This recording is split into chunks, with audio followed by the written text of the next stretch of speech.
99% of people are not willing to do what it takes to make their dreams come true. The Marines have a saying, everybody wants to go to heaven, but nobody wants to die. The center of bringing any dream into fruition is self-discipline. You know, something as simple as food and eating is not about your body as much as it is about your mind. It's getting command of your mind to be able to choose actions that are in your own best interest. Every day we are choosing that's not in our own best interest. So if the world is attacking you and the world wants to fight you and the world's trying to hold you down, so you're going to kick yourself in the balls? So you're going to stop yourself from getting what you dream. And I think the word discipline has kind of gotten a bad name. We think about it in terms of punishment. I'm not talking about discipline in that way. I'm talking about discipline in the sense that you forego immediate pleasure for the exchange of long-term self-respect. I believe that self-discipline is the definition of self-love. That when you say that you love yourself, that means that you have behavior towards yourself that is loving.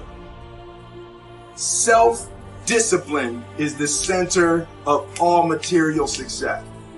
You cannot win the war against the world if you can't win the war against your own mind.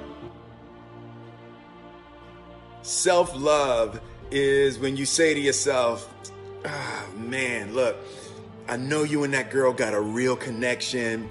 I know y'all vibe, but that's your girl's cousin. So I love you too much to let you do that. It's like you say to yourself, hey man, look, I know you want to eat that pizza and it'll be really good, you know, but I can't let you eat that, man, because if you eat that pizza, you're going to feel like shit, you know, and I love you too much to let you eat that. Self-love is, hey, look, I know you got a test on Monday, you know, and I know you really want to go out with your friends. It's Saturday night, you want to go out, but if you fail that test, you're not going to feel good about yourself. You know, I love you too much to let you go out tonight. Self-discipline is self-love. If you want to be happy, you have to love yourself, which means you have to discipline your behavior. The road to sustained happiness is through disciplining your behavior. We tend to base our self-esteem on what other people think. And that's not really self-esteem. Self-esteem is supposed to be how we feel about ourselves. And I was just saying how dangerous it is to allow other people to determine how you're going to feel about you.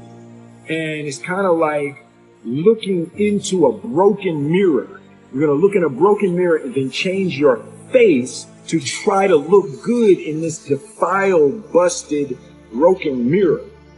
And it just, other people's opinions is a really way to determine how we feel about ourselves.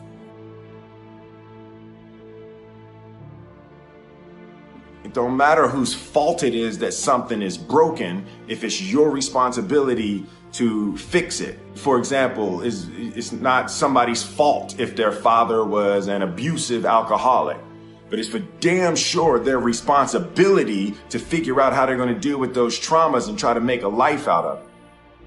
It's not your fault if your partner cheated and ruined your marriage, but it is for damn sure your responsibility to figure out how to take that pain and how to overcome that and build a happy life for yourself. Fault and responsibility do not go together. It sucks, but they don't. When something is somebody's fault, we want them to suffer. We want them punished. We want them to pay. And we want it to be their responsibility to fix it. But That's not how it works, especially when it's your heart. Your heart, your life, your happiness is your responsibility and your responsibility alone. As long as we're pointing the finger and stuck in whose fault something is, we're jammed and trapped into victim mode. When you're in victim mode, you are stuck in suffering. The road to power is in taking responsibility. Your heart, your life, your happiness is your responsibility and your responsibility alone. You can make a person smile, you can make a person feel good, you can make a person laugh, but whether or not a person is happy is deeply and totally and utterly out of your control. The prerequisite for spending time with any person is that they nourish and inspire you.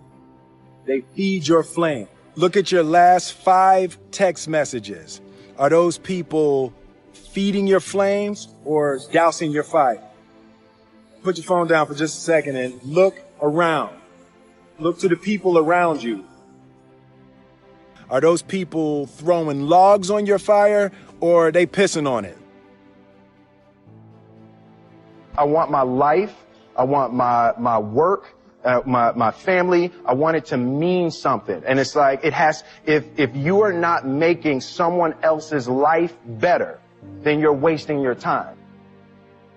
The separation of talent and skill is one of the greatest misunderstood concepts for people who are trying to excel, who have dreams, that want to do things. Talent you have naturally. Skill is only developed by hours and hours and hours of beating on your craft. You don't try to build a wall.